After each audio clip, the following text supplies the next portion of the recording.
Hallo und herzlich willkommen zu dieser Erkundung, die wir heute für dich vorbereitet haben.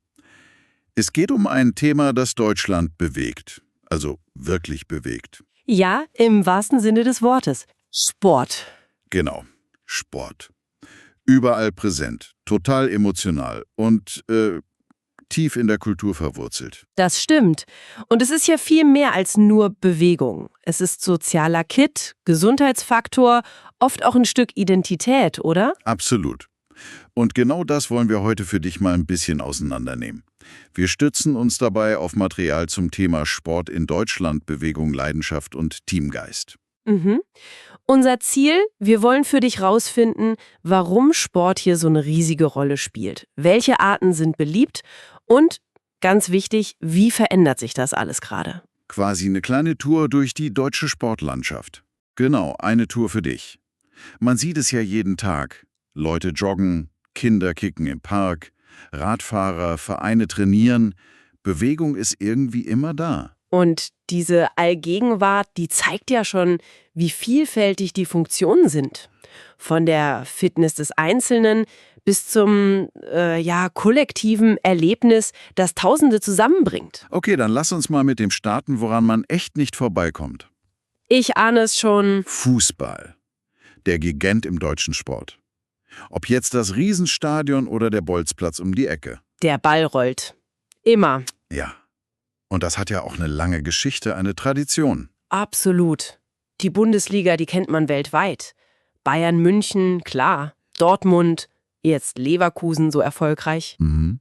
Und natürlich die Nationalmannschaft. 4 Sterne auf dem Trikot, die 4 WM-Titel. Das ist schon was, das verbindet Generationen und schafft so eine Art nationales Gefühl, auch wenn das Wort schwierig ist. Aber es ist ja nicht nur der große Profizirkus. Wir haben hier Lukas gehört, 820 Student.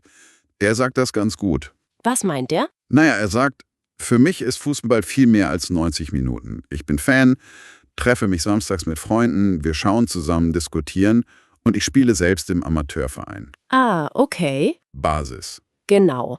Und er meint, da lernst du was. Zusammenhalt, Fairness, auch mal verlieren können. Gemeinschaft zählt, sagt er. Mhm. Kennst du das vielleicht auch, dieses Gemeinschaftsgefühl vom Sport? Ja, dieser Punkt ist zentral. Lukas' Erfahrung zeigt ja genau das, was Fußball kann. Menschen zusammenbringen, die sonst vielleicht wenig miteinander zu tun hätten. Unterschiedliche Leute. Genau. Herkunft, Alter, sozialer Hintergrund. Auf den Platz zählt erstmal anderes. Das hat eine enorme integrative Kraft. Mhm. Auch wenn man fairerweise sagen muss, dass es natürlich auch mal Probleme gibt. Ausgrenzung, Konflikte, das ist ja kein reines Idyll. Aber das Potenzial für Integration ist riesig.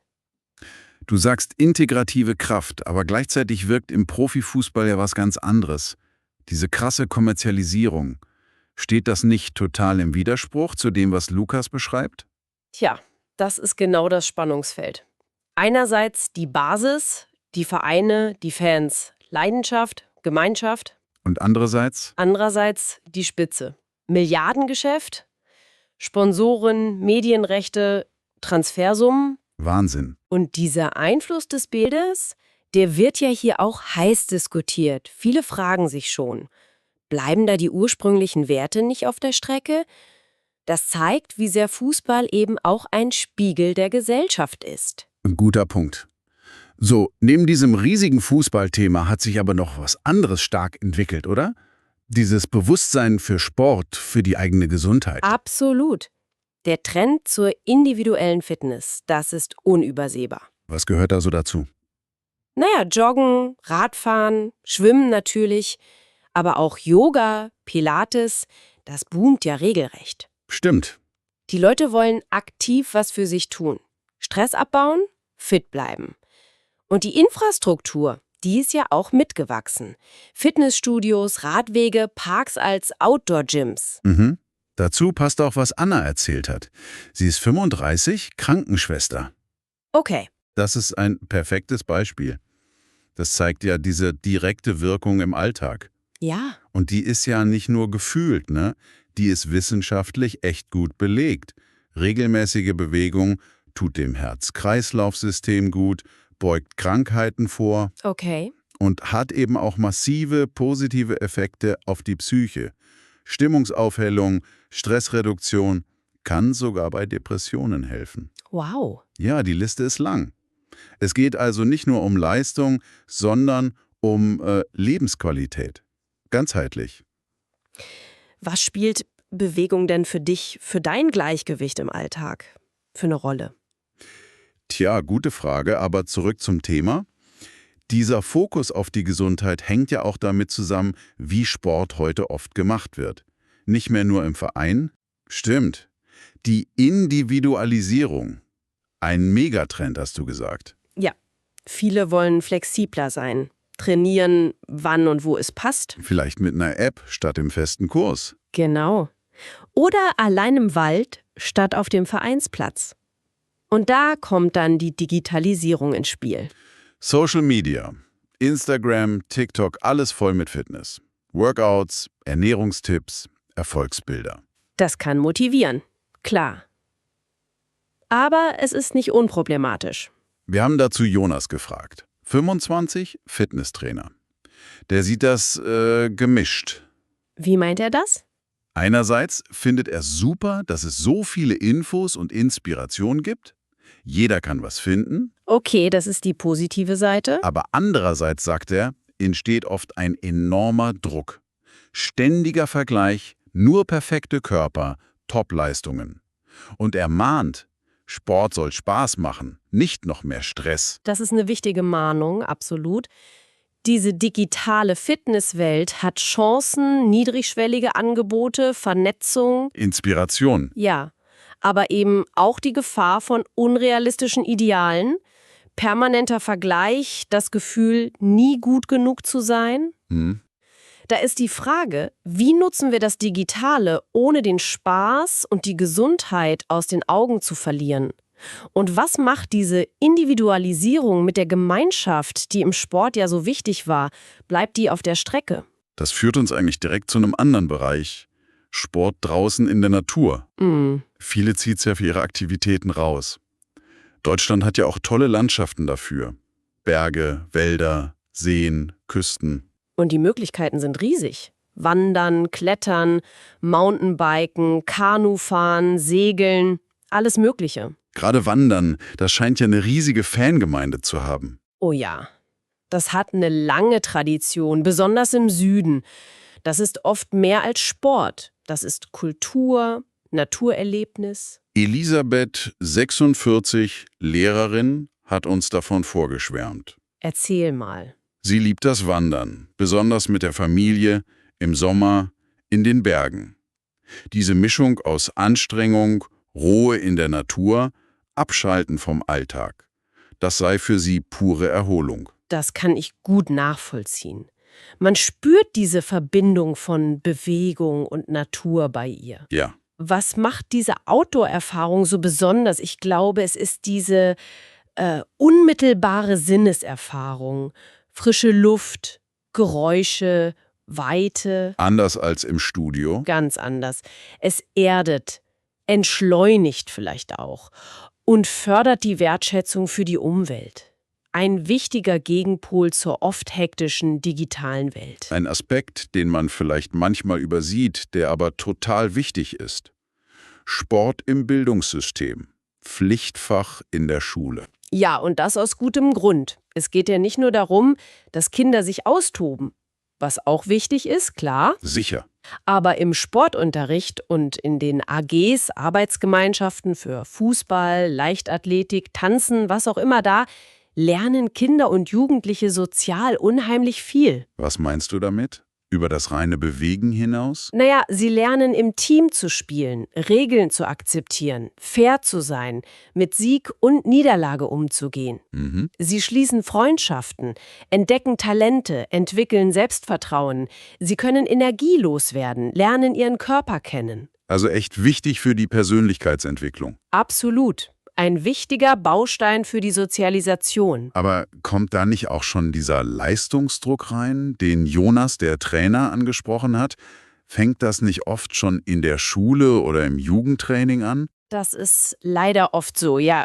Die Grenze zwischen spielerischem Wetteifer und überzogenem Ehrgeiz, der Druck macht, die ist fließend. Mhm. Im Schulsport, im Verein, die Herausforderung ist, den Fokus auf Spaß und Gemeinschaft zu halten. Nicht zu früh in reines Leistungsdenken abrutschen, das Kinder überfordert oder ihnen die Freude nimmt. Und Verletzungen sind sich auch ein Thema. Genau, Verletzungsrisiken durch zu frühe Spezialisierung oder Überlastung. Das gehört auch dazu. Okay, das bringt uns zu einer tragenden Säule, die wir schon kurz erwähnt haben, die Vereinskultur. Über 90.000 Sportvereine in Deutschland. Wahnsinn, oder? Diese Zahl allein ist schon beeindruckend. Ja, Die Vereine sind das Rückgrat des Breitensports, oft auch Talentschmieden. Aber was sie so besonders macht, ist die Basis. du meinst das Ehrenamt. Genau. Millionen Menschen engagieren sich freiwillig. Als Trainer, Betreuerin, im Vorstand, organisieren Feste, pflegen den Platz. Alles unbezahlt aus Leidenschaft. Das ist echt eine gewaltige Ressource. Soziales Kapital nennt man das auch. Und die Vereine sind ja oft mehr als nur Sportstätten, eher soziale Treffpunkte, oder? Absolut. Für alle Generationen. Von der Krabbelgruppe bis zur Seniorengymnastik. Das ist ihre große Stärke. Sie sind offen für alle? In der Regel ja. Unabhängig von Alter, Herkunft, Geldbeutel, ein niedrigschwelliger Zugang zu Gemeinschaft und Aktivität. Gerade auf dem Land sind die Vereine oft zentrale soziale Orte Die stiften Identität. und fördern den Zusammenhalt. Diese Struktur, die so stark auf Freiwilligkeit und Gemeinschaft setzt, das ist international ziemlich einzigartig. Eine enorme Stärke des deutschen Systems. Aber wenn das so stark auf Freiwilligkeit basiert, ist das nicht auch eine Schwachstelle? Wenn weniger Leute ehrenamtlich mitmachen wollen? Das ist tatsächlich eine der großen Herausforderungen. Viele Vereine klagen über Nachwuchsprobleme im Ehrenamt. Warum? Naja, die Bereitschaft, längerfristig Verantwortung zu übernehmen, scheint zu sinken. Vielleicht wegen Job, Familie. Gleichzeitig steigen die Anforderungen an die Vereine. Bürokratie, Kinderschutz, Qualifizierung. Das System steht unter Druck. Ja, das System Ehrenamt steht unter Druck. Es braucht neue Ideen, gute Rahmenbedingungen, um es zukunftsfähig zu machen. Okay, wir haben jetzt echt viele Seiten beleuchtet. Fußballdominanz, Gesundheitstrend, neue Sportformen, Natur, Bildung, die Riesenrolle der Vereine Mhm. und eben auch die Herausforderungen. Kommerzialisierung, Leistungsdruck, Zukunft des Ehrenamts und Doping im Leistungssport darf man ja auch nicht vergessen.